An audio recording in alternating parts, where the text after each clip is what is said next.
My baby is 5 months plus, and I'm like, should we go there? Should we not go there? Or maybe go there and just kind of like touch some stuff, because you see this thing they call motherhood.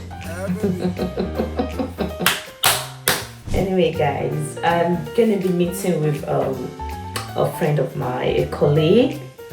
And yeah, we're gonna be talking about our birth experience, well, kind of pregnancy slash birth experience. So I'm just gonna get ready, and yeah, so we're just gonna talk about the whole pregnancy slash birth experience. Welcome back to my YouTube channel. It's your girl ARIKE. Welcome back. And today, I'm not here alone. I'm here with one of my favorite nurse Prissy. I remember to just spell your name anyhow. Oh my god, it's still a struggle. Like they're still struggling to spell my name. I know, man. Hello guys. She's also a mother like me. A mother. It shocked me. But yeah, it's been a whole 5 months, and I thought, you know what, I think I'm kind of like, I have that confidence, or is it confidence or whatever, to talk about my whole pregnancy journey, well, maybe not whole pregnancy journey, and my birth history, because that thing kind of traumatized me just a little bit. And Prissy as well, she's a senior colleague, and she's also a mother. So I thought, you know what, why do this alone? Let me get someone that we can actually do this whole talking together, and I mean, share my own experience. Well, I thought the NHS did well, they didn't do right. Well, maybe not go deep into that. And for someone like Priscilla, she's kind of like qualified from Nigeria, so she has this whole experience of, okay, what's it like? So I don't know all these names, terminology used for some things, so I know she's there to save me. So yeah, let's get into it. Hi. That's Prissy. Hi everyone, my name is Priscilla, and I'm so honored to be on your YouTube. Welcome. So if you're watching this video, please like, share, subscribe, and you know the vibes. Do the right thing. I remember when I got pregnant, I didn't even know I was pregnant, because I was just like living my life, you know. And then I normally have spotting before my period.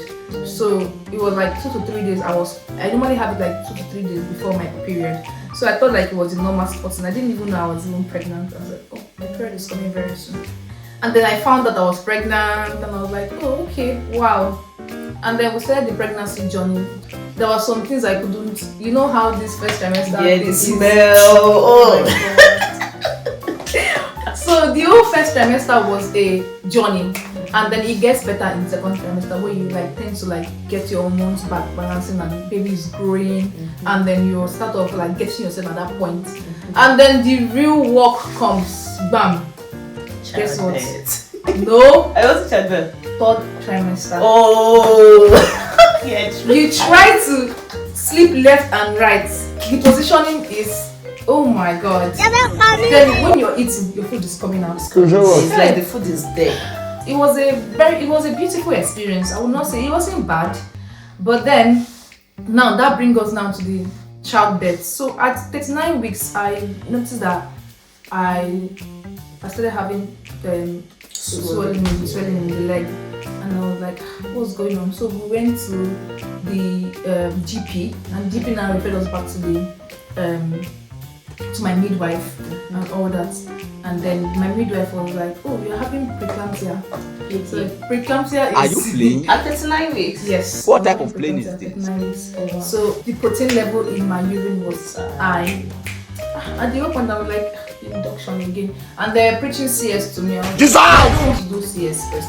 I want to try vaginal birth. I mean, don't get me wrong, CS is not bad. It's not bad. It's not bad. If it's an option, go for it. If you can go for it, you should go for it. It's actually good. It's a good thing, you understand? So I would share my experience. The first thing, because they said they have 3 methods of induction.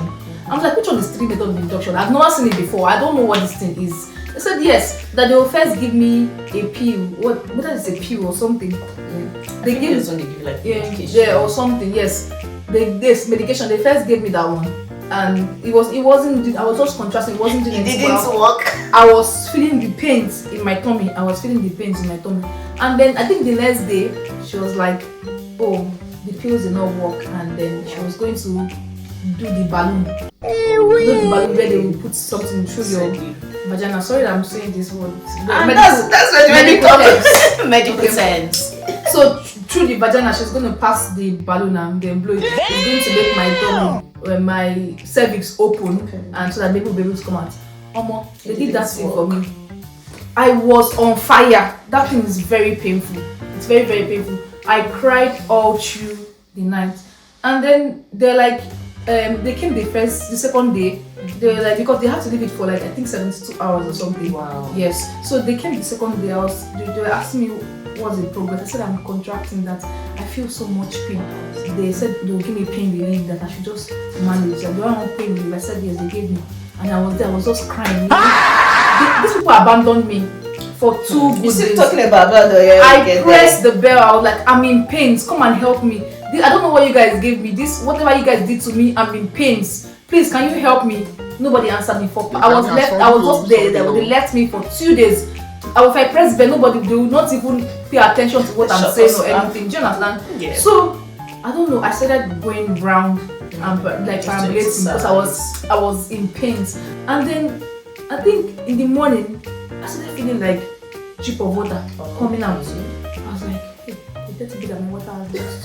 And I pressed the bell and then the nurse came. I was like, nurse, I think my water has burst. She was like, I know. I said, I'm sure. Okay. She was like, am I sure? I said, yes, I know that it has burst. I said, that is on the floor. She was like, that she needs to go and test the fluid first to be sure that the water is actually burst or I'm lying. I said, this is plain. Can't you see the evidence? See what is coming out from here now. She said that she just needs to be sure it's protocol. So she came, putting her again into my vagina is painful. And then now she said she wanted to check if my cervix have opened, if baby head is coming out and all that. Just take this and I'll go and test if the water is broken. Then she took it and then she went to test herself like it's true. And the nurse said that they're going to prepare me for labor room for the 3rd process of induction. Hey! Dissolve! My sister, 3rd process of induction. Look at me about to say also. Did you push the baby? Oh wow. So the 3rd process of induction is that particular drip they give in Nigeria, but they give their own slowly. They give it slowly. You're right. You feel the pain. Ha! Oh my God. I'll get there. When it started, I'll get there. They didn't even take me to the room. Like I called them around 5 a.m. in the morning that my water has broken. They did not do anything. They abandoned me and left me. Then by 12, they came to meet me and said 12 p.m. in the afternoon that they are ready for me now. What the? My dear, that's why we went into the labor room and then they fixed the drip. So after when I didn't give birth till like 2 a.m. in the midnight the next day. Okay. Yeah, and the baby came out. So I held my baby. The baby was doing. I said, this is not breathing fine. Come and check like, him. This baby is not breathing fine. They took my baby to ICU because he wasn't breathing well. The whole child experience, I will not lie, it was stressful. If NHS, I don't know if I can appeal to them, can find a different method of inducing mothers to the extent that it doesn't take time and I don't know, that is not long. They can do more research to help because it's really like they prefer their patient to do CS more. Don't worry, I'll get there. Yeah, I think because they're like, number one, don't come and scream our building down. Just take epidural, do CS, 10 minutes, get out of here. They are happy with they prefer CS because they feel like it's a straightforward way of child delivery for them. One thing I noticed again is that they came in to be checking on me if I'm eating because I mustn't eat. I mean, they didn't even ask me if I'm eating. Delivery because you might be pushing out the baby and you push it to be following it. They don't want that. They don't want to kill somebody else. Is that baby number 2? Do you understand? Oh my God. So in terms of your placenta, did you push out the placenta? So they give you an injection. Is it here or here? It's here. Okay. They gave me here. Okay. They gave me here. So this will help your stomach contract and just push out. Yeah. Nice. Anyway, so I'm gonna share my bit. Then we're gonna so that we'll be on the same level. And So my whole pregnancy journey was kind of like, it was very smooth. I'm not even going to lie. Like in terms of like the antenatal, the whole midwifery appointment, everything went well. They'll probably check up on you, see if everything is going on at home. I mean, going well, everything, you're happy at home and everything. So let me start with my first trimester. You see that first trimester? I don't know if there's a way first trimester can be taken away. The whole sickness thing. Chai. I agree. You know, I agree. When I found out I was pregnant, I was 6 weeks pregnant when I found out I was pregnant. So the whole first trimester, I was really sick for like 3-4 months straight up. I was really sick. I could not keep food down. Water. I went 3 months without drinking water. Hot, cold, warm.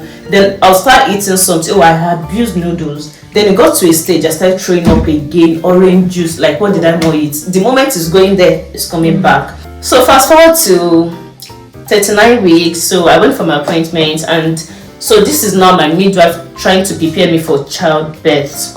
She was kind of like telling me, oh, you can have your baby through CS. I said, God forbid. Oh, she said, oh, you have the normal V birth. I said, no problem. I said, that's the one I want to do because my body is built to do that. Oh, if the Hebrew woman can do it, I can do it. Hebrew woman, so she. So yeah, she was trying to tell me the whole process and everything. So I told her, I said, no epidural. I said, I don't want epidural because let's get into epidural. But once they don't tell you about epidural, they tell you the side effects. But you see the long term, they won't tell you. So yeah, I said no, but then if it's really needed, I'll take it. So they're like, that's fine. And everything you say, they have to document everything and that. So now, don't let me even beat around the bush. Let's get into delivery day. So my baby was meant to come on the 6th, but it came on the 5th. So I woke up 5th morning, I think around 7 or so. I went to have a wee, and you see that whole wee thing. I thought people start weeing like from like 3rd trimester when the baby is really pushing on the bladder and that. My own wee started from 1st trimester, and guess what? I was really okay before I actually found out I was pregnant. You see, the moment I found out I was pregnant, that was when this sickness started, and everything went where my pregnancy journey went where and everything. So it was meant to come on the 5th. Then I woke up 5th morning. I went to the toilet. Then I saw like spotting. I said, where's blood coming from? And it was kind of like pinkish. It wasn't red and everything. I went back to sleep. My mind was there. 20 minutes later, I needed to I went again. So I said, okay, I'm calling it. And I remember I was having like cramp pain, and it wasn't a lot of pain. I was just like, ooh. My husband was like, oh, are you okay? Yeah, I'm okay. So I went downstairs. I called these people. They were asking me questions and that. They were like, you're actually due tomorrow, and given the fact that it's your first baby, so we'll advise you to come in. Getting there, I was given this very nice big room. I'm like, did they know that I'm a staff here? But they did not even know wherever. It was just by luck. So we got in the room. They took some blood. They did not say, oh, you have to be induced, wherever. Then I remember she left me for like an hour. So we got there like past 8. Then she left me for like an hour. Then she left. Then she had to put her hand wherever to check. And she left me for some years. She was like, oh, your body is actually doing it and everything. So from that time we got there, everything was fine. I was just in the room. They gave me a ball to exercise. So now this contraction. That's why you were able to.